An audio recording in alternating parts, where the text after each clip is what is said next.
Man, you straight from the south side. Mike, man. I'm just so happy to be here right now. Real Rap Podcast. You're just generating an audience based off of yourself. Like, do you write to your audience or do you write what just comes to you or what? Oh man, I write what come to me and I write for my audience. They be like, man, could you, like one chick was like from Philly and she was like, could you make me a poem called Blocked? I'm like, all right, cool. And it just come to me. Yeah. Blocked. I wrote that shit and gave it to her and recorded it, and it made a lot of views. It had a lot of views. It's on my Instagram. It's blocked. So it just come natural, man. Everything comes natural. But I got so much, what do these new kids say? Content creator. I got so much content that still ain't been touched. That's why I want to get this book out. I want to move on to different shit because I got so much. I just had a book, a thick ass book. And I sat up and wrote every day. Like I'm at work, writing. And that bitch just filled up. And I'm like, I filled that book up in no time. Supervisor mad as shit. Yeah. Hey, you see? Where the hell CJ at? Hey, it's the perfect thing because I really just answer the phone. So I'm writing. The phone ring, of course, I put it down. But You're I on got autopilot. Yes, I got all the time in the world though to write my shit. You know what I'm saying? So I get the titles. Like in my new notebook I already got, I ain't got no poems in it, but I got some titles in there. That mean I get to work and I get bored, I'm just finna attack one of these titles. Right. You know, and that's how I go. So you train yourself, or not train yourself, but you give yourself like not goals, but like you're saying you have titles, like you'll just write down like XYZ titles and be like, I got all right. titles and I do it. That's how I do it. So it ain't like, oh, I'm finna make an album or do this. Speaking for the men, I got a lot of poems speaking for the men when it comes to dealing with women. And that's the first project. Like that's how, people could relate to me. They felt it, relationship issues, and we just went from there. So I do got 162 poems in one book form fashion, you know what I'm saying?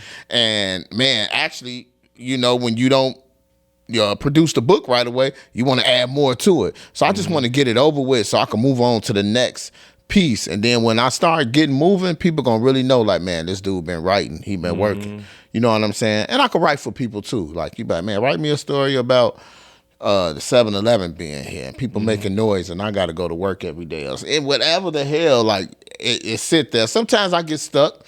People be like, well, what if you get writer's block? I said, I write about having writer's block. You know what I'm saying? Yeah. I can't think. I can't think of anything, and that's what I'll be writing about. And the motherfucker be like, damn, he just wrote a poem about having writer's block because he been having writer's block. You know, sometimes it just will have your mind, whatever your mind bring you to. I get a title, I be like, oh shit, I gotta write that down. And I write that shit down and I come back to it.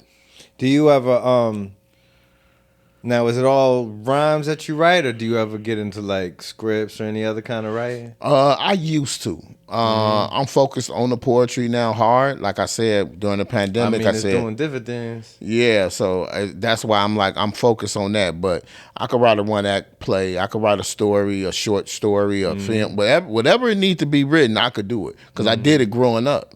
And I used to win awards for it. And, but the poetry really hit me. And people don't know, like, I'm really not trying to be funny. They be like, man, you just said that with a straight face. Like, when I start writing, I'm not writing to make the audience laugh.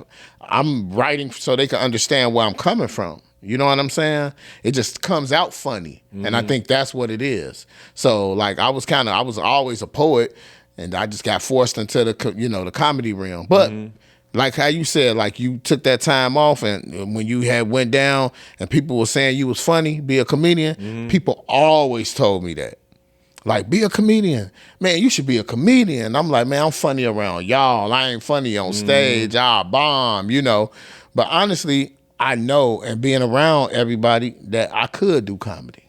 Like, I could do comedy also. But I'm staying in my lane. This is a lane I'm in. I ain't arguing with nobody, fighting for no spots, doing nothing. If I'm at a poetry show and they want a funny poet, they can come get me. If the comedians need me, they can come get me. It ain't always who we're going to pick out of these people. If they pick 6, They be like, let's get one more. They gonna grab me because it's just something different. So kind of stand out opposed to having that, oh, let's put him on the show. It'll be like a variety type of thing, when he goes up. And that's cool with me. I'm cool with that. I'm being different. I'm not battling with nobody. I'm not finna be on the internet going back and forth with nobody. No, nothing. Like, this is my goal. And when you older, I'm 45. So when you older, it's a whole different ball game from when you younger. Like, I feel like I'm like, damn, I shitted all them years away. Because I should have been doing this shit. You can't spend too much time on that when you go crazy. Right. Yeah, you know what I mean? Yeah. Whatever. If you was a professional toenail clipper and you started at 14, you'd be a million. You'd be a 500 millionaire toenail clipping for sure. businessman right now. For sure. This is starting early, but I'm not big on time travel talk because right. That chapter's already written. Yeah, we here forever too. Like, I feel that way too. So, I mean, they talk about Morgan Freeman. They was like, he was 48 when he had his first movie role. I said, yeah, so now that understands. He been out for like 40 years. He 80-something years old right now. And look the exact same. That nigga been old for a long time. Exactly. Giddy up. And he had hoes. You know what I'm saying? Like, he played a pimp in like one of his first like 2-3 movies. Man, I probably wasn't even born when the movies came out. But Shawshank is my shit. He has a lot of good movies, man. And then I don't know if you noticed, like, I don't know if you watch like National Geographic or things like that. He's the voice for a lot of those movies when they're talking about James Earl Jones was the voice for CNN. He was for a lot too, though. He did characters too. Like, they made a lot of money. So, like, that's what Morgan Freeman does a lot. And you be like, oh, that's his voice. He be talking about the Earth a million miles away from us and, from the galaxy. And you be hearing them stories. I'd be like, then I look at the end, produced, spoken by Morgan Freeman or, and that's love. That's another income. That's another ching ching. Because if I could sit there and use my voice and not show my face and my bank account blowing up, that's the best way. What's bigger than the bank account? Go deeper. What do you mean? What's bigger than a bank account? What goes past that? I mean, just me fulfilling my goals every day. You know what I'm saying? Like, I'm not even thinking that because I don't do the movie roles and things like that. I haven't got there yet. So, like, I hope in 12 months you can ask me that question and I have a different answer for you. You know what I'm saying? I'm just asking that because everybody knows you can't take it with you. Better to have it though, and then deal with whatever problems comes with it when you don't have to worry about the gas, electric, food, family straight and all that. But like what? Because when Morgan Freeman's done, you named it, Shawshank Redemption. They you know what I mean? That's when the space aliens land, they gonna be like, oh, all right, that's him. Andy Dufresne and them, and Andy Dufresne, Coach Carter, you know what I mean? And all that. Yeah, like they used to call him Mr. Clark. Yeah, yeah. Well, and on top of that, like you're a writer and your words carry weight. They're being recorded, like that. I mean, that's a form of living forever, right? Oh, definitely. The name. So, prime example. First time, my kid mother, she just went out of town. I had son yesterday and today. So I had to take him to school. This is my first time taking him. He in kindergarten. First time taking him to school, pre-K, I mean. And we go in and he acts a fool. I don't want to go down. I feel bad. Like, damn, this how you be acting every morning, little man? So anyway, cool. I pick him up at 3 o'clock. And when I get to the door, they're like, Carlton Jones, because that's his name. So the teacher come up to me and she like, oh, Mr. Jones on the 27th for Black History Month, he's gonna do his poem, and she made it her duty to tell me that. Like, she was like, because we already heard your work. And that was my first time coming to the school. Oh, wow. So they knew from hearing my son's name that, oh, okay, that's the poet's son. You know what I'm saying? So, of course, he's going to probably have to deal with that. You know what I'm saying? For years, like, by Carlton Jones, that's your daddy, Right, the older kids trip out. They'll hand me the phone. They be like, Dad, they don't believe it's you. And I grab the phone and talk to them. And, because they be like, we follow you. And, so the older kids, it's a little bit different. Like, my daughter's a senior now in high school. So I damn near all the kids at her school are following me. You know what I'm saying? Right. Like, the poetry is funny and they can relate to it as a kid. So it's, it's a good feeling, man. But leaving something with my kids, Any revenue that accrues for my kids and family, I just want them to live better than what I did. You know, my parents died and left me with shit. You know, like they didn't owe me anything. I was grown, but they left me with shit. Like I mean, somebody mourning, I die. I love for my daughter to have a Benz or, you know what I'm saying, a new crib, right, and living a little bit right, you know, and they might feel like she don't care that I'm dead, but hey, live that shit up to the fullest. Like, enjoy life off daddy, you know what I'm saying? All my kids. I got a daughter in Long Beach. All my kids, live off daddy. Whatever daddy accrued for you, because I know my parents ain't leave me shit. And I love them dearly. They did whatever they did to take care of me over the years. But reality is reality. We never know when we're going to die, and we don't, you know, we don't plan ahead. And we weren't taught that. Like, we were taught money management and building and businesses and stocks and bonds the way that we really took an interest to. Butter. Right. Right. Exactly. So that was stocks and bonds. Right. Man, shit. Yeah, I hear you. You feel me? You feel me? Like, man, shit, we'll be living different. Everybody would, man. You can't tell me. Yeah. But our interest was different. Our interest was Michael Jordan shoes, being cool at school, not want to listen to the teacher, fuck the police. You know what I'm saying? If you're going to use a jug, smoke you some weed, get some weed. You know, those are our interests. And then we had to find our own way. And some people did and some people didn't. You know, now we living. After a while, time go by, you be like, oh shit, we just living now. Okay, let me do something with my life. Let me do something. Because I really ain't never really did nothing special. I travel and I have fun and I'm funny and I'm popular and I'm this. But what did I really do special in my life other than have kids? And everybody having kids, all you gotta do is fuck. You know what I'm saying? So this right here that I'm doing, I dedicated to me. I take a lot of time out now. My older kids are older. I ain't got to sit at the house with them every day and cook for them and make sure they got this, and that. Now it's for me. Boom. Sit here, write, do what you do, and be successful at it. And that's the goal. Hell yeah. Ladies and gentlemen, boys and girls, children of all ages, we are back. Another episode of the Real Rap Podcast. I have with me today esteemed colleague of not only the comedy stages, but the poetry stages. Ladies and gentlemen, you know him, you love him. Huge following, Carlton Jones. As you already know, I don't remember what episode we're on. We've been talking for the last 5 hours. So we're going to hop right back into a catch up. Also, please stay tuned, like, share, subscribe. You know what it is. And I've been telling you the studio's switching up in the next next couple of episodes, you're going to see it. So we're excited for that. So stick around. More in store. We're gonna hop back into this conversation and to get back to something that you was just saying, like, because that's interesting, and I don't know if I've come across this yet with any of my guests. So your social media exploded, like a ton of followers based off of your poetry, and right now you're saying that for your kids that are in school. You know, like the later parts of high school, grade school, what have you, their classmates recognize you as a social media and then they're going to school with people who are following your content. Yes. Has there been any struggles with that on your kids' side, or has it been all love so far? Not so much a struggle part. Like, I haven't heard a bad story. My oldest daughter, she's off at college, and she says her friends send her those videos every morning.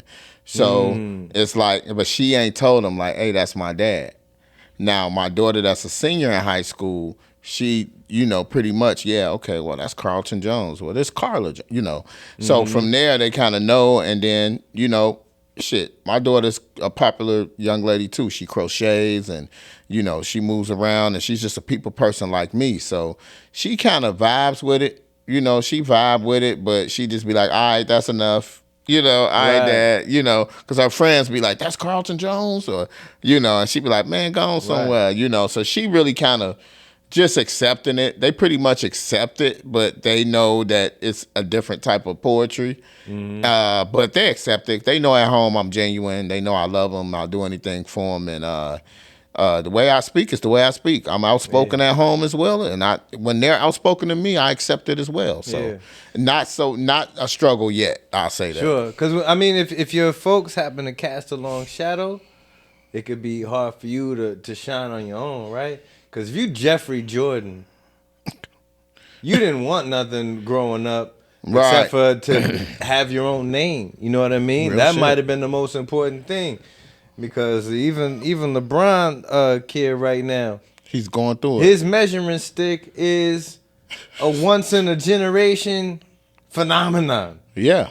A dude that was put together by basketball science and you know what I mean? Definitely. Like he doesn't even make sense as a player. Jordan's still the number one he is. of all time. Jordan definitely is the number one. If computers and space aliens had to put together a basketball player, it would be LeBron James. Oh, definitely. You know what man. I watched it from the beginning. I watched it when he was in high school. Yeah. And I went from the end. And I'm going to be honest with you. I know this is off topic, but Carmelo Anthony went to college, won the championship. Mm-hmm. He came in the same year as LeBron, right? Mm-hmm. Carmelo came in 8 straight seasons, made the playoffs. That rookie year was up for grabs. I seen who they want to be and who should have been. That man came into the league averaging over 20 points a game and leading the Denver Nuggets to the playoffs all those years. That first year, he should have been Rookie of the Year. This man had never made the playoffs. He went like 3-4 seasons with losing seasons beforehand. Yeah. And that man still trumped this guy who was a successful. You're absolutely right. The only thing LeBron was ever missing, will always miss, it just wasn't in the cards for him, is the killer instinct. Yep. Carmelo Anthony, bless his heart, he's built like the most athletic bus driver of all time. But if you were to take his killer mentality and put it in LeBron's, or take Kobe's, it would have been over. Or take Allen, or take Jordan, take Pippen's killer Pippen, instinct. Yep. And take Ron Harper's. It would have been take over. Anybody. Take Tony Kukoc's killer instinct and put it in LeBron's body, who just wants to be the best teammate that he could possibly be. No, damn that, man. You're built like a Terminator. And you spend all that money on your body. You spend like $1.3 million to pass on your the body. Ball every year. When it's time to get down with the get down. Yep. Dwayne Wade. We said that for years. Dwayne Wade has to carry you, brother. Yeah, every team. I feel like, okay, so it's funny because I joke with people. I feel like back then the only championship they really got was the one with OKC. They went against OKC. Them guys was young, James Harden, Russell Westbrook, Durant. And then as time went on, like when they played San Antonio, I felt like that shit was rigged. Everything from there I felt like it was rigged, and then we had the bubble ring. So bubble ring don't count. Yeah, the bubble ring don't count. So I be tripping. Count on paper. I be like, bro, you got one ring, bro. You got one ring. Even that coming back, that Golden State, I watched all that too. I'm like, this is who they want to be here. Just like this year. He made the All-Star team. Now, mind you. Off the bench, isn't it? Yeah, off the bench, but he made it. He shouldn't have made it. He missed. Which no shade, by the way. He's what's he 40? Oh, he's 41. 41 to average 22 points at the age of 41 is great. With 19, 20-year-olds that are just that's a phenomenon. But you missed a lot of games, my nigga. And then last year you made it, and then you didn't even play the last game. And Norman Powell should have had that spot. And you got that spot. This year, you missed. You weren't even playing at the beginning of the season. Luka been doing everything. He the leading scorer. He been doing everything. LeBron, I watch you. You're lazy.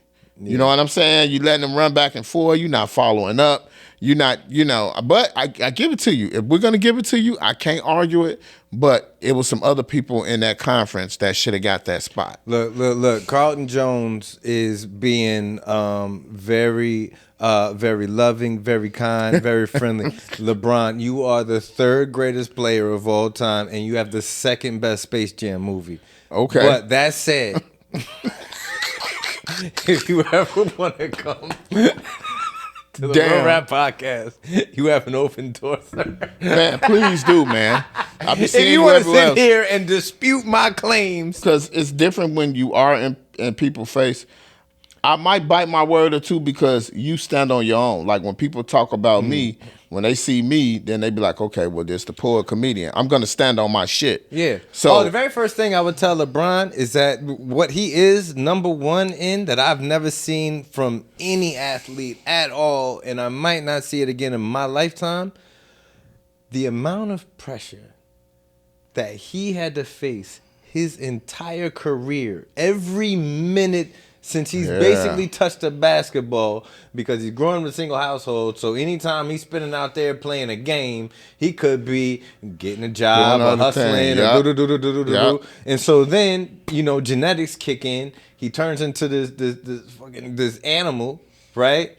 And then your high school games is on TV, brother. Yeah, say man. So you got people looking at you, telling you that you're the savior, you're that guy. And look, how many "you're the next" has there been, and they washed out?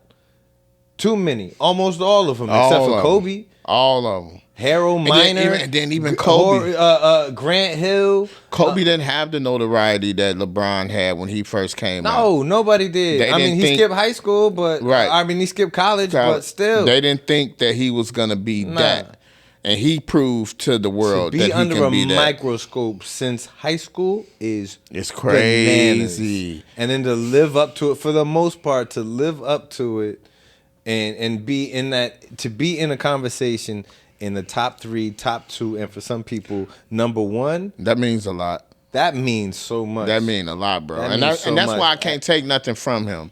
And a lot of years went by, and I just feel like a lot of people gave him the credit beforehand. Yeah. Opposed to Michael Jordan, you knew, you felt it in your body.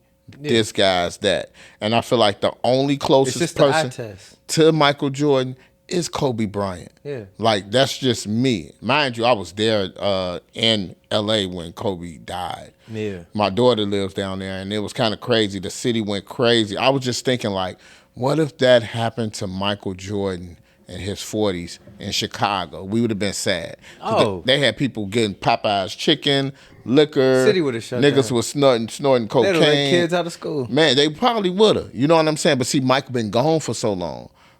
So now it's a different kind of feel. Like us as adults, we still know Mike the Supreme King, but there's some younger kids saying Derrick Rose put on more for the city than Michael Jordan. And I just be like, no, we were a farm town. Like when this city was the city, but this was a farm town, dude. You don't know what Michael did for this town. It's 25 years ago. Whenever I was growing up, I can't speak for every guy on the planet, but I don't think I'm too far off.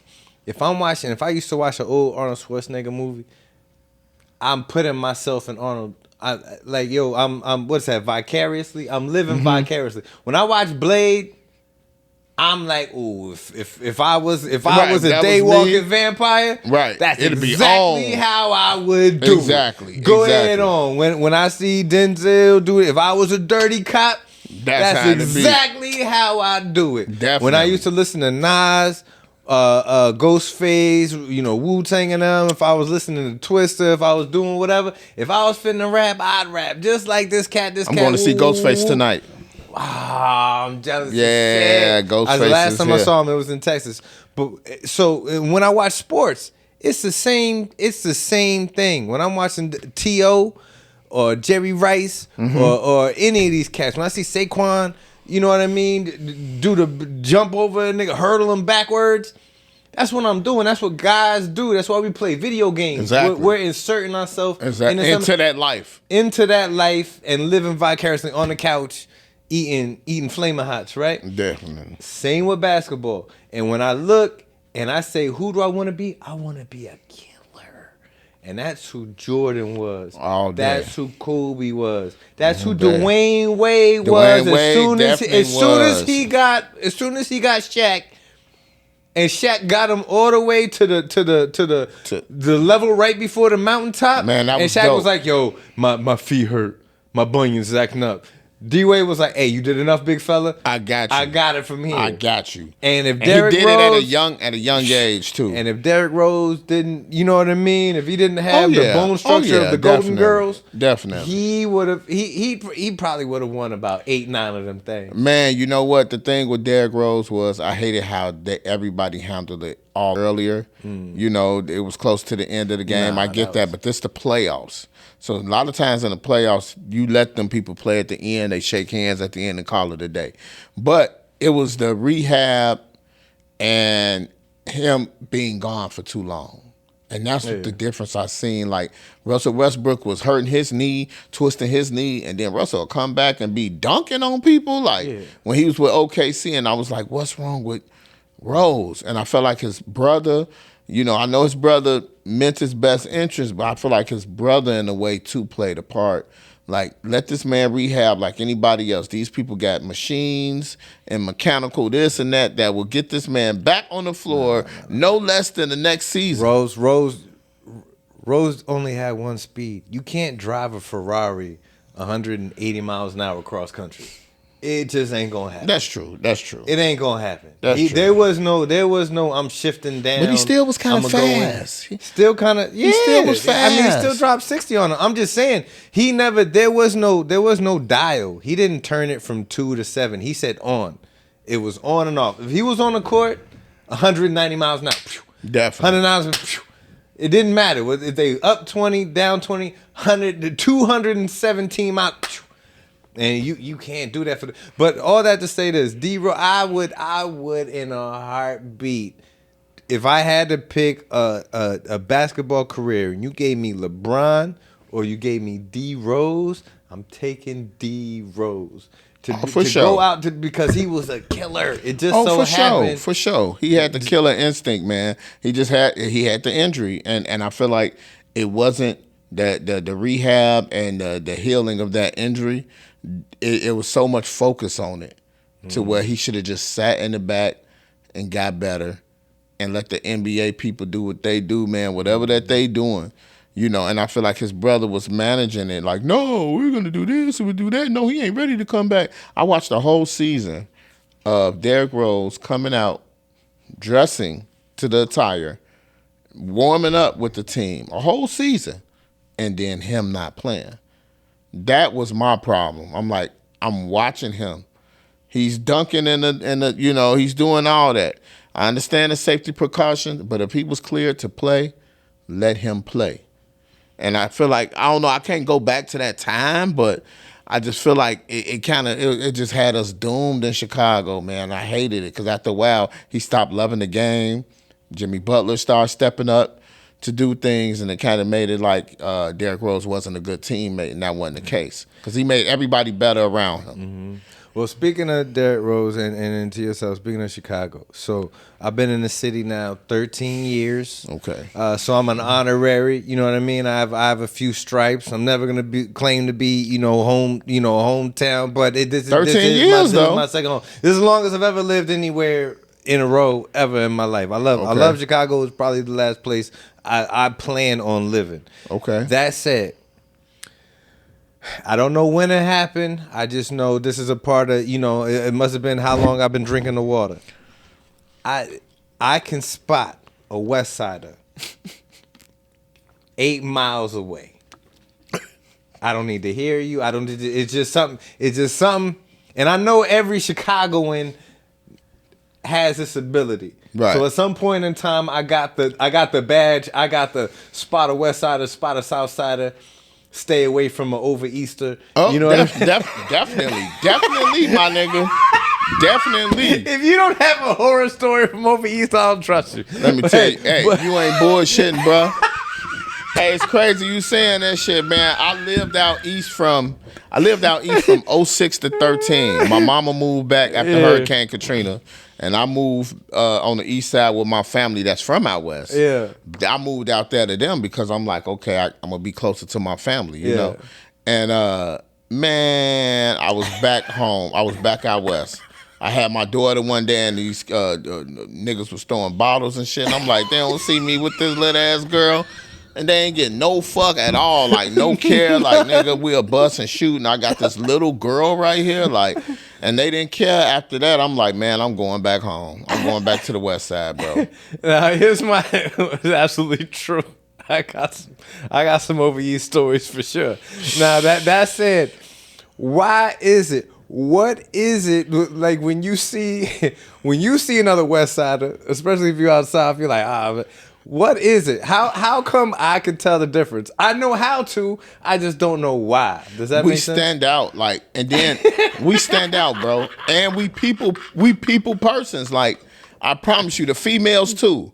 They be talking fast. They be talking shit. They know it all. They shaking your hand and man, Joe and da. That Joe, definitely the Joe. Joe, y'all definitely carrying the Joe torch. Definitely. And it's just we get around. Pelly, oh yeah, gone out of business. All that, bro. They ain't never going out of business as long as we got out west. Madison will succeed. My Pelly jacket, you be like, bro, from out west. You be like, hey, bro, don't I know you from somewhere? Pretend this is my first day in the city. Explain to me north side, south side, west side, downtown, over east. All right, boom. North side, and I'm speaking because I went to Von Steuben and Northeastern down on the north side. So I graduated from out north. But I've been born and raised out west all my life. So I would say the north side is more of the intelligent crowd. You got the intelligent crowd that goes to work every day. Even though parking sucks, they're going to find a parking spot. You know what I'm saying? You could tell the neighborhood's a little bit cleaner. You know what I'm saying? Like, ain't nobody littering. And, they had some order in there. Now, when the Cabrini Greens got towed down, a lot of them start moving into the north side. So you start hearing about the north side bad and north side. Off of Howard. Yeah, Howard Street. Howard always been like that. But, like, it's just moving in. Like, they moved in. They moved south. You got to think about these thousands of people. So now you moving them into these blocks. So now the north side, when I hear about it a lot, it'd be a lot of shooting and killing and this and that. But they come from them projects. You had some street niggas, but them projects, man. And then it wasn't just one project. It was like the Cabrini Green, then the Abler Home. You tore down the Village, then you tore down the Henry Horner and the Rockwell. Like, you tore all that down and moved these people in the city. So now the city changed. So when you ask that question, I still say the north side is intelligent. It's much cleaner. They don't come that way. So west siders ain't driving north. They must be fucking with a chick. Or, they might be doing an interview or a podcast with Mike Knight. You know what I'm saying? Because they ain't coming out here, man. Right. And then when you come to the west side is the love area. Like, the west side, the love area, man. It's like you could do anything, walk anywhere. Like, I remember some chicks called me like at 3:30 in the morning, like, what you doing? We just let, what you want? After hour, we finna come to your house. Yeah. You got some liquor? I was able to get the bootleg liquor man to go get a fifth. You know what I'm saying? And the weed man was still out there. And I had to. So when the chicks came, I had the weed and this and that. The restaurants don't close till 4 in the morning. We went and got some chicken. Like, how you get never stops. You know what I'm saying? It never stops. And you're going to run into people you never ran into.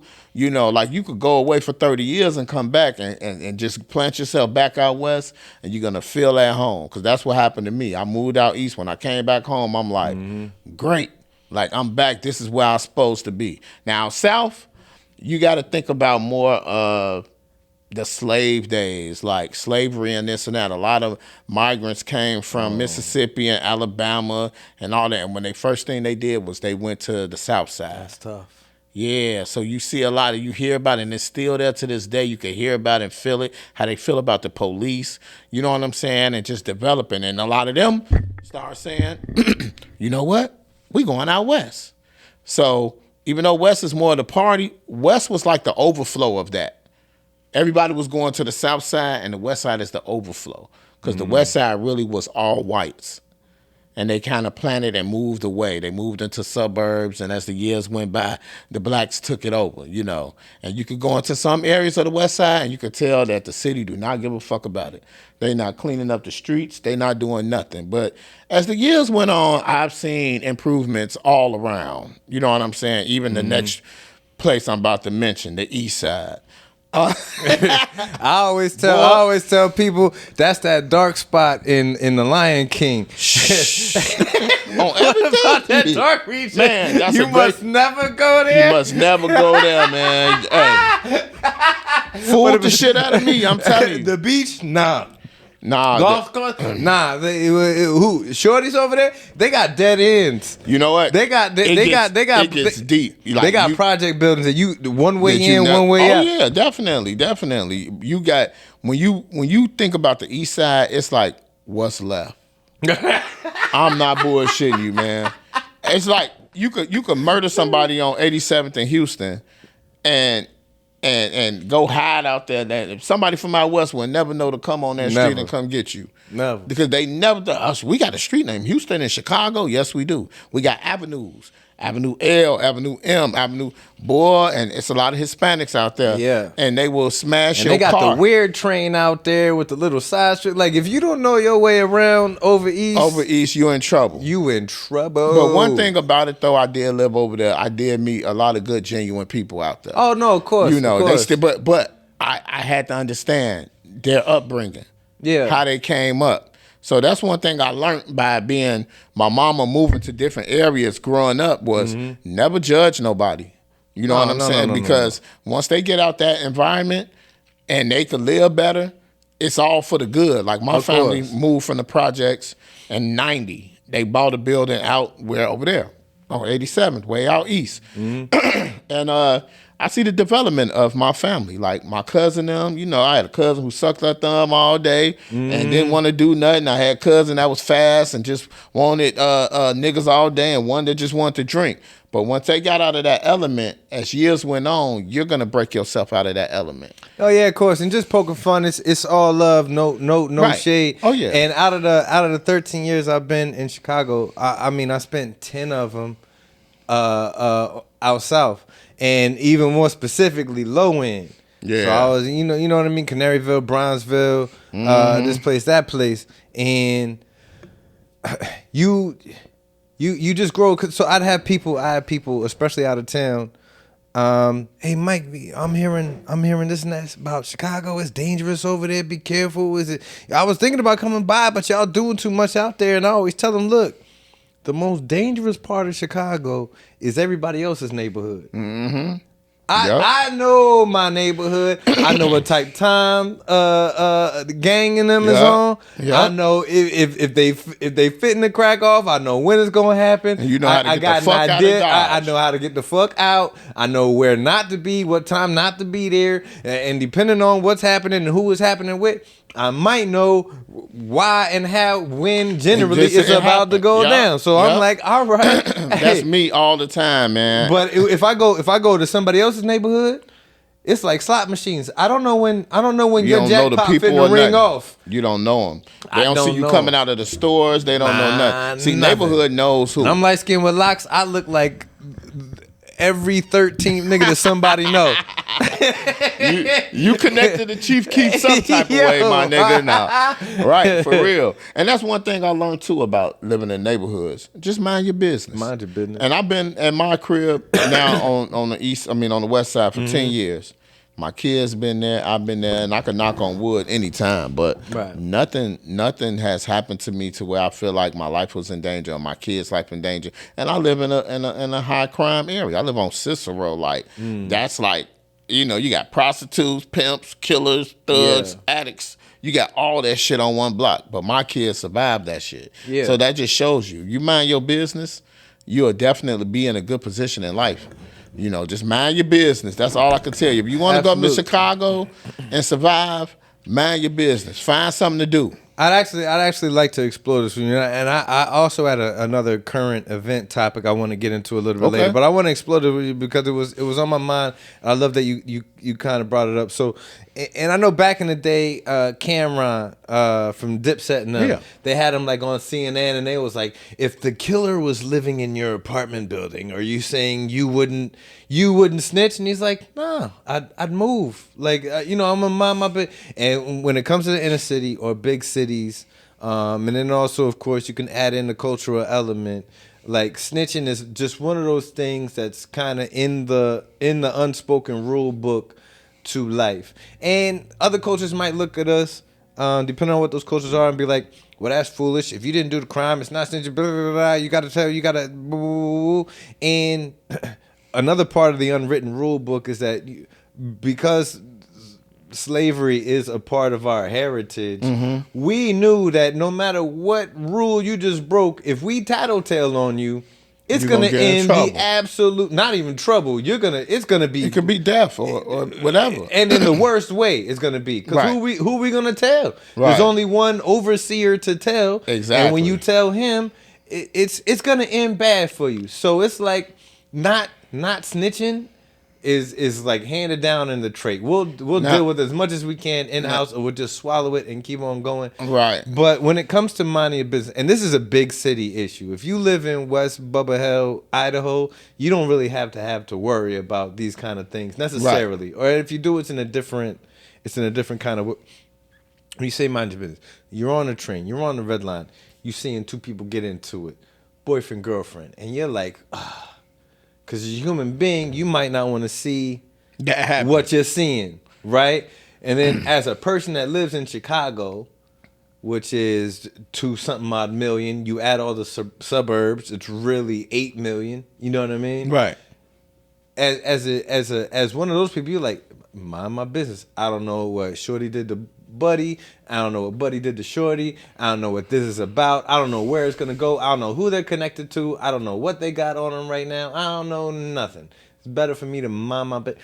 How is that growing up in this city? Because you we're the same age. So right. I've been here all my life. You've seen a lot, like when it goes to ultra violent to when when things are looking good. So it goes both ways. But one thing I always learned: pick your battles. So, yes, am I in a position to help that young woman, the dude beating her ass? Wow. Am I in a position? I got to get to work. You got to look. I'm telling you, you got to figure out everything. Because I've been in this position. Like, man, what doing this is going to change everything. Yeah. Police want to stop you and ask you a million questions about what happened. All you want to do is help that lady from getting beat. Now you got obligations going on. So when it comes to minding your business, there are certain situations. If you're able to help, because you'll want somebody to help you. Yeah.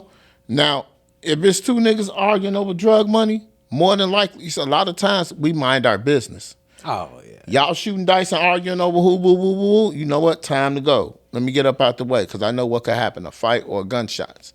So a lot of the time what I see is bullying too. You'll see somebody that's small, they are square, they might be from the city, but that they ain't ready to deal with the pressure from these young fellas or whoever it is pressing them, and you can see it, and that's what turned them out though. That's what turned them into being like that, because one, you punking me. You see what I'm saying? You know that you might know I'm a square. You might know that I'm not on shit. And then you start punking me. Okay, you did it once. You did it twice. Now, mind you, me, I'm the type that I'm going to separate myself. If that situation going on, nigga, I'm not going to hang around you or be in no place that you're around. But there's some people that still do. And now that they feel like they can do that, guess what? They're going to try them one day. And they're going to catch a bullet in their ass from a square. You see what I'm saying? I've seen a million squares turn into street niggas. And then the crazy part about it is, you probably know I could beat the shit out this dude, but you know what? He'll shoot the shit out of you. So you're going to stay away from him and you give him a little respect now. Yeah, he wearing glasses. Yeah, he eat Pop-Tarts or he do this, but you keep punking him. Eventually, you're in this environment.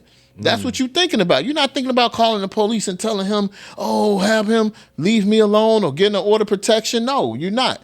You don't even know nothing about that. You think hang out, chill, spend some time away from home, be with some friends or some buddies. Bullies, that's when that bully shit get played out. Because somebody gonna get you. That bully shit is played out, I'm telling you. It could be the lamest nigga, GPA 4.3.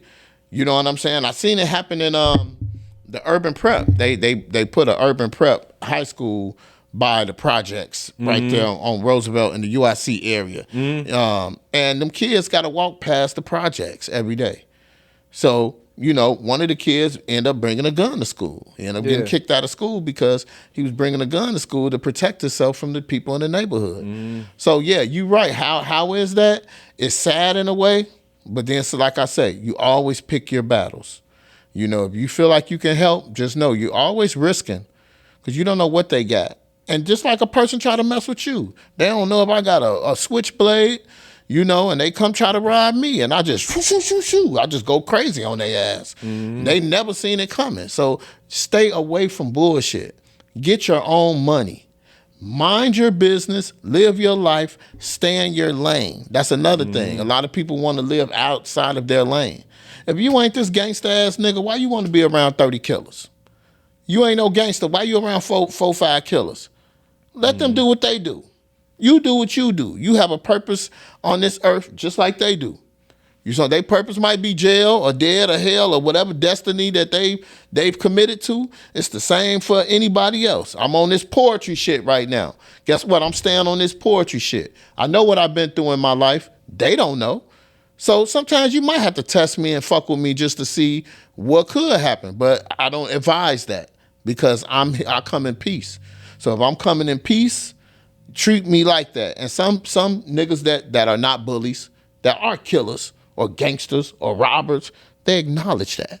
This person standing in their lane. A bully, gangster, robber that doesn't acknowledge that. Your boy 50 Cent. He is going to town on Jay-Z. And apparently, I love it. Jigga, my figure, happened to find himself apparently in them files, bro. And then look, here's what's crazy to me is that he done found himself in the Epstein files, but I believe he found himself in the Diddy files as well. You can't be in both, good and brother. And then where did Pusha T come from? He slipped in there. He got in there. He slipped in there. You could have gave me 100 chances before then. I never would have put Push. I wouldn't have never thought. That's probably why him and old boy stopped hanging. Malice. He probably was like, "Hey, bro, I ain't know that." Because you remember Malice switched. He turned into a holy roller. Yeah. He turned into a grown PK. Like you say though, you know your lane.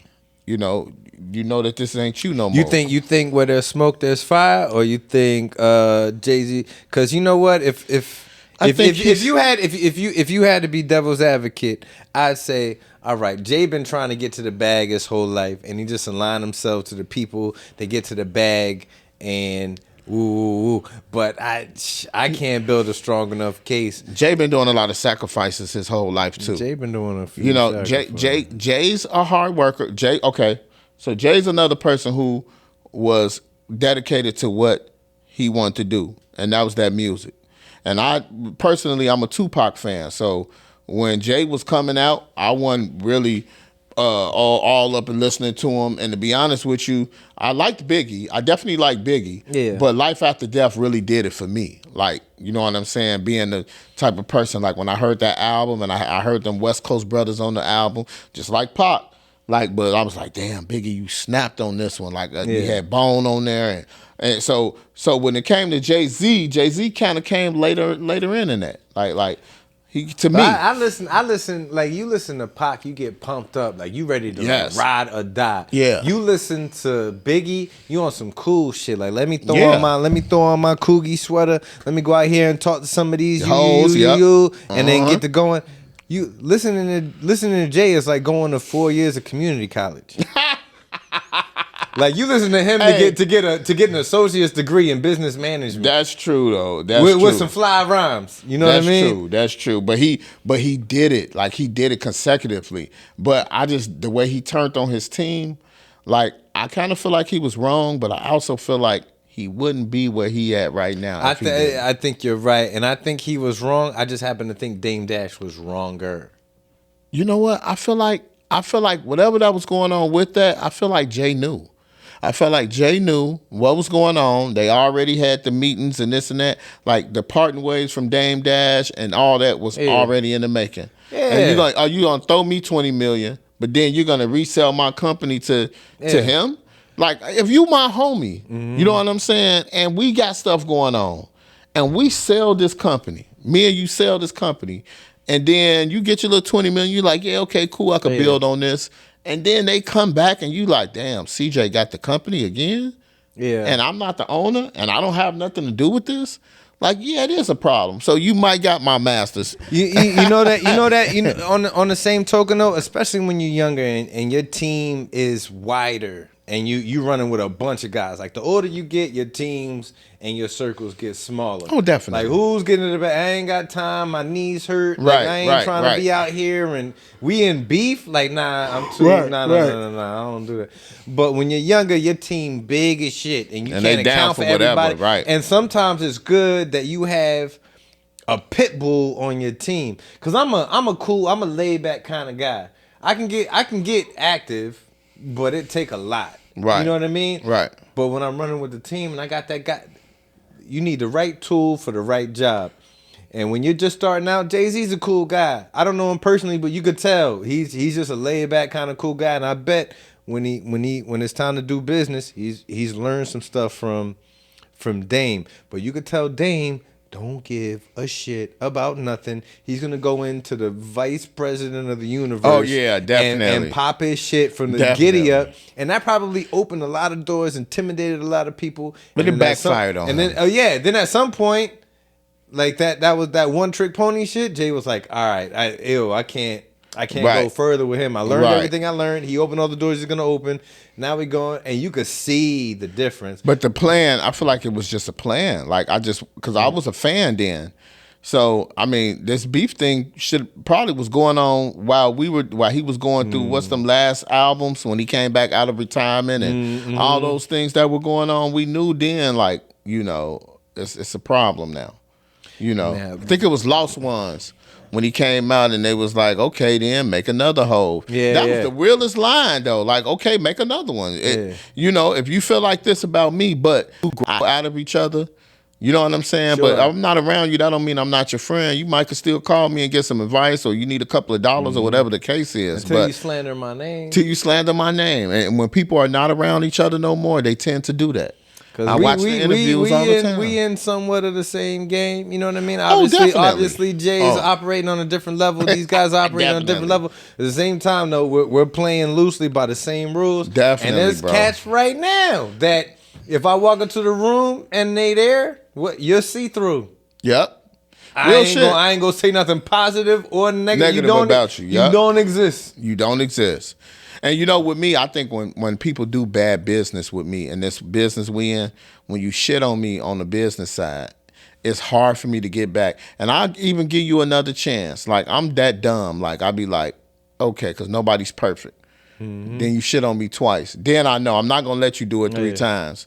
But it's the same way, like you say. It's like, you know, you got these people here, and then you got, you know, the people at the beginning trying to make this shit happen. Like, and it's hard because I'm like, man, if we all was here for each other, like they tell us about black people all the time, and we were here for each other, we'd be successful. That means so much. You see Mexicans getting that one little ass beetle, everybody going to work back and forth, they staying in one crib, they eating taco shells, and they eating together. You see, that's what family's about. 3 BMWs and 2 trucks outside. 2 trucks outside, exactly. And they cooling, and they getting their money. Us, I can't even look at that motherfucker. Oh no, I ain't going there. If his ass there, I ain't going there. It might not have nothing to do with that person, but you fuck with me, then that shit shouldn't matter. Ignore.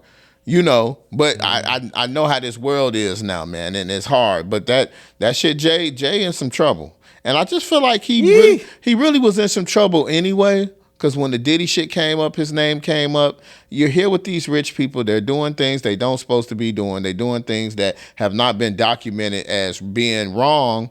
And now people are older now. Technology's getting better. And now people are asking and speaking about this shit. We don't know about this shit until people reach. Like I said, I've been here for 13 years. When I first moved here, a lot of the people who were heavyweight citywide or heavyweight national-wide, heavyweight on TV, heavyweight done this, that, and the third. When I first moved here, they were just catching their rhythm. So I know a lot of them. And this is 13 years ago, so phones, you know, we had smartphones, but they weren't on the same type time that they are now. Now, you can make a movie that with being the phone said, now. We knew who was... Right. Who was on the wrong type time. Oh, real shit. We knew who the comic was. They had rumors about this. Oh, hell yeah. Rumors about that. Hell yeah. It's the same way. And you recognize them? Like, what? I'm not the police, so if you happen to be somewhere in a public place, I'm not going to be, no. You just knew. It's like... I know you. There go, buddy. And there go Janky Promoter. There go Janky Promoter. Yeah, there goes everything. Hey, there goes baby girl. You better watch out. Right. Yeah. Hey, baby girl, cover your drink. There goes definitely. There goes cover your drink right there. Right. We know these things, and it's not like, so that's interesting, right? Because I'm not implicit, right? If I know cover your drink guy, or if I know how old was she guy, if I know Janky Promoter guy, hey, I'm minding my business. It comes back to that minding my business thing. And it's like, okay, where's the functionality of, well, I have to step in. Let me put my cape on. Because when you see a lot of these cats these days, they get busted for something, it'll be like one person accuses them, and then that gets put on TMZ, and then 736 other accusations come out. Yep. And they used to tweet me and be like, "Man, it's bogus." They lying. But at the same time, if I'm a young person who doesn't have the power, resources, influence of you, for the sake of conversation, I'm a young lady, right? And then this, that, and the third happened. I was uncomfortable with it. I'm gonna go to the police. You're 6 million followers on a thing. You're a millionaire. Whatchamacall? I'm gonna go to the police and then what? You're gonna get lawyers on me. You're gonna get woo. Right. Shit crazy. Yeah, man. you gonna buy out my mama, my auntie. Then they gonna kick me out the house. I don't know what's about to happen. Right. It's but you know what? This another thing though. Social media. We didn't have social media. Like, say for instance, right now, I'm up at 3 a.m. It's other people on Facebook like, who's up? Yeah. Before Facebook, we didn't have that thought process. Like, man, there's probably a lot of other fucking people up. You thinking you the only person up. But now motherfucker, oh man, my allergies. And then all down the timeline, you see everybody else got allergies. You know what I'm saying? So I learned that Facebook taught us a lot more shit. Don't think you're the only one. Like, don't think you're the only one going through what you're going through, because other people are now. But now we could combine now. Like, man, what time you went to sleep? You couldn't go to sleep? Man, you had, how long you been sniffling? You got that cough? Oh, man, everybody got that cough. People sick. Stay away from this. Communication is different now than what it was at first when it comes to the mind of your business. Because believe it or not, somebody got a camera going on. Somebody got a camera up. At this point, you have to assume every single thing you do, including sleeping, taking a shower and brushing your teeth, scratching your ass. You have to assume that it's on camera. Yep, you have to, because everybody had the shit we see now. Life is reality now. It went from, oh, we're gonna make movies and Hollywood was the best thing ever, and it went from now Hollywood right fucking here, Hollywood right here. We can make movies and seasons right here and make a lot of money right here. It's not the same like how it used to be. And it's reality. They want to get your reality. We trapped into this new stage of life. We went digital with everything. It's all reality. When they had the Truman Show and Ed TV, me and you the same age, so they had two movies, Ed TV and Truman Show. With Truman Show, he didn't know. With Ed TV, he knew. They were following him around doing everything, but it was visibly. You know, Truman Show was like a natural, this is his life, this is his land, this is his earth, this is what we create for him. And it make you think. It make you think everything you do. I got some friends, just like us. We could have kept saying, man, we got to link up. Well, we can link up. Let's link up. Every single time we can say it 80 million times. Man, we got to get together and do this thing, man. I got people that's on that rotation for years now. You feel me? Every time I see him 3 times a week. Hey, man, we got to... You be like, dude, is you a real person or what? Yeah. Switch it up sometime. Let's go right now. Like, that's what dude Truman started doing. I swear to God, I did that. Let's do it right now. I swear to God, I caught one of my guys on that. They're like, hey, give me a date. You know who it is, too. I'll tell you who it is after the event. Every time I saw him for like 3 months, when you gonna have me on that? When you gonna have me on this shit? When you gonna have me? It started going on so often that the last time I saw him, as soon as he said, I knew what time it was, I pulled my phone out. Hey, brother, what day is good for you? This thing got to looking over here. Exactly. You be like, dude, you're an actor. actor. You might not be. You might be part of the cast that I don't know the about. The Illuminati swapped you out. They done cloned Tyrone. They done cloned Tyrone on everything, bruh. You know what other movie they had when we was growing up? What? That kind of foreshadowed. It foreshadowed the future. Remember, Johnny Five is alive. Yeah. That was before the Air TV and that. That was when I was a kid. Short Circuit. Short Circuit and Short Circuit 2. You know what I'm saying? And that's the thing about the AI. The scariest thing about the AI, and I'm not to switch your subject. Yeah, no, of course. But the scary thing about the AI is once it teaches itself how to have emotion, we're in trouble. Yeah. You see what I'm saying? We're in trouble. Like, if the AI could tell me about you, you know, I'd be like, Mike Knight. Oh, Mike Knight's a comedian. Go on Google, man. I'll be at work. I'll be having nothing but time. Yeah. I'll type in, who is Mr. CJ's Talk? Oh, Mr. CJ Talk is a comedian who go boo, boo, boo by Carlton Jones. Da-da-da-da-da. He performs at Riddles. They telling me an overview about myself. Mm-hmm. You know what I'm saying? And that's all it is an algorithm. It's teaching itself. It's an algorithm. That's all the AI is. Yeah. And once you teach it, you know, but it's scary because it's like, why did them people want this to be out here like this? Like I understand it to make it have that. Why couldn't we just keep the naturality of human being? Ain't nothing staying the same, no, brother. That's true. The AI on its own. I've had this conversation. I've said this something similar to this a time or two on the show. I'm not worried about the computer on its own. Why? Because the computer doesn't want your bottle of water. It doesn't want my girl. It doesn't want your smoke. It doesn't want my chicken. It has no need for any of this. Yeah. We're not competing for the same things. It doesn't breathe. Got you. So it doesn't, we're not competing for the same resources, right? What would scare me the most is the other animals I'm in competition with on this planet, which is other human beings. Yeah. And the moment you could take ChatGPT and Brain and go, oh, that's a dangerous person. Yeah. Because now you have somebody that does want to potentially, you know, chop it up with my girl behind my back, does want my big piece of chicken, does want the water in my glass, does want my car, life. My this, that, third, life. My life. Yeah. And once you plug in every piece of knowledge the human beings have ever had, they're going to figure it out. And an immediate calculator, and Elon Musk already talking about it. He's talking about that goofy. And look, not to be funny and not to be racial, not racist, but not to be racial in February like that. When Elon Musk come out and say, all right, 100 volunteers to put this computer chip in your brain and let me plug this thing in, that look, same look I'm going to have, same look my mom and them's going to have, same look your mom and them's going to have, your kids, my kids. Guess who's not going to have that look? White people. Yeah, because they're going to do it. And they're going to plug it in, and then it's going to be some other shit. And then what happens after that? We have our first quadrillionaire. Right. Todd Anderson. Right.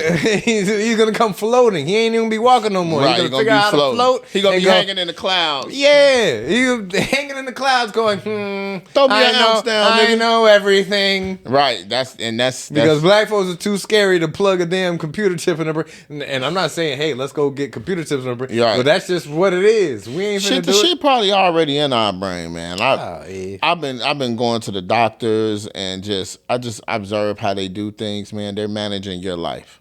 Oh, yeah, you'll be surprised. It's a bigger world than what we're in right now. You know what I'm saying? Let somebody rich lose a kidney and you got a perfect one. You see what I'm saying? And the lottery just plays your way. Okay, we got Mike Knight here. Woo, woo, woo. Yeah, Hunger Games. Yeah, asparagus. He just a kidney. Mm-hmm. You know, it's real. You walk outside, you hop in your car, and then boom, you got a car accident. All this shit's been choreographed. You know what I'm saying? They know where we at. Everything from here up destroyed. Yeah, everything from here up destroyed. Yeah, right. You know what I'm saying? Like now, did his kidneys make it? Yeah. Right now, 86-year-old King Henry the 25th fucking could live life and fuck on his Gumar. Get out kidney. Now he can fuck on his Gumar more now since he got your kidney. Man, look at the Gumar. You know what I'm saying? So yeah, man, this world is bigger than what we think, man. I just want to make the best of whatever it is. But now that I'm older and now we do have those cameras and we got social media and the internet and things of that sort, I can't live the way I lived in 1990. See what I'm saying? I can't live. Cell phones at the job. Go into your cell phone, put a code. They made me change my whole password to my phone. And I'm like, for what? This is my phone, but you need that phone to punch in, to do this, to calculate this, to do that, to do that. Like, it's like, to fight back on if you want to live as much of that as I can. You see, and it's not. After a while, you have no choice. It's like get down or lay down, and that's pretty much how this world. It's just like at your job when they tell you something, we finna change. Oh hell no, I ain't finna change. And then 2 weeks later, thanks for bringing that up, Letitia. We'll chop that up in our big business meeting. Yeah, right, exactly. A few weeks later. Right. Letitia, remember that thing that you didn't like? We're doing it. We're doing it. Exactly. And that's just how it is, man. And I learned that so much. I learned more. You might got more money or work more. You see things different than us. Yeah. People in the good hood in the ghetto, they don't. And that's what a judge don't understand when it's time for sentencing for a person. They just hearing it like, yeah, right, I done heard this a million times, but it is true. Yeah, I lived in a life of poverty. My daddy smoked crack. You know what I'm saying? And I'm in the house and my uncle molesting my sister and that stuff does fuck with your brain. For sure. You know what I'm saying? Your uncle touching you, you doing this and that. You go out in the world and feel like you think you could touch anybody else. You know what I'm saying? Yeah, you have a different situation. So now you're living, you know what I'm saying? Now you're in trouble, you getting in trouble, you getting locked up, and the judge not understanding like this kid needs help. They like, nah, you did it before, you'll do it again, dump him. No rehabilitation. Where's the corrections in the department? And that's the problem that we seeing every day. I see it. It's up to you. I'm telling you, it ain't up to nobody else but you to get up out that shit. That's why it's so easy for a nigga to go to jail and bring his dumb ass back in jail. It be niggas that be going through 12, 13 years. It make you mad. Like, this nigga gotta be stupid or got a boyfriend in that motherfucker. And come home and be like, yeah, I'm just gonna finish my time and get it. Now he been out a year and a half and now he gotta do 4 more years. How could you? Like, where's your thinking process? But that's the system. And they're okay with the system as long as it goes smoothly. And it's up to you to break that and change. I promise you. Yeah, absolutely right. Well, one quick shout out before we bring this to a close. So happy to find out we're the same age because that's love. One of the dopest things I've seen in recent history. Well, at least I hope it's dope. It has the opportunity to not be dope. Is they got the He-Man movie. Oh shit, that'd be dope. Coming out. It better be. That'd definitely be dope. It should have been out. I don't even know how they remember they had the old one with the guy that beat up Apollo Creed. The guy that killed Apollo Creed. Was the original He-Man. If he dies, he dies. He was the original He-Man. Okay. But that was back in that was way back when. Yeah, okay. Now they got this one. I don't even know. I don't think they've had He-Man in any kind of way, shape, form, or fashion on TV in like 20, 30 years. Yeah. I think they And on top of that, it's 2026. I'm surprised you're even allowed to say He-Man. Yeah, that's true. That's true. You would think they'd be like, that's a little too. That's another thing. You can't masculine. even say certain words nowadays. Like what they say, arse instead of saying ass, they say arse. They say unalived. Yeah. That'd be killing me. I still say kill. Well, they talking about these Epstein files. They saying like underage attracted person or something. They don't even call them. They don't even call them Chesters. Chesters or nothing. They don't call them Chesters or nothing like that. You have a You problem. can't say the whole PDF word because the what we put this on. They got robots listening to it. And they're like, gotcha. Right. But they're making like these whole, which I don't. But anyway, that's another story. Sir, you have a tremendous following on social media. be it Facebook, Instagram, TikTok, this, that, and the third. Tremendous following, and that is based on your poetry, your spoken word, your ability to put these conjugations, verbs, and nouns together and throw them out there. They're hilarious. Of course, we've hit some stages before together. Probably gonna end up on a couple of few more stages together before it's all said and done, which is tremendous. Well, do me a favor, since we have you here. I ain't even trying to put you on the spot like that, broski. Not even trying to put you on the spot like that, broski. But somebody told me if you stay ready, you don't never have to get ready. For sure. I mean, that's the camera that's looking you dead smack in your face, man. I don't know if you had one that you wanted to share with the good old folks, man. And make sure if you do that the microphone, get it comfortable on you. All right, for sure. I'm gonna just random do one out here. The name of this piece is called "She's a Cheater" by Carlton Jones. She's a cheater, and I should beat her, but I don't want to end up in jail, so I'ma just leave her. She give me peanuts, but I'm a pecan. Afloat down the river is what I told her. Pick up a Bible and start to pray. There's not a spot in heaven for a hoe like you.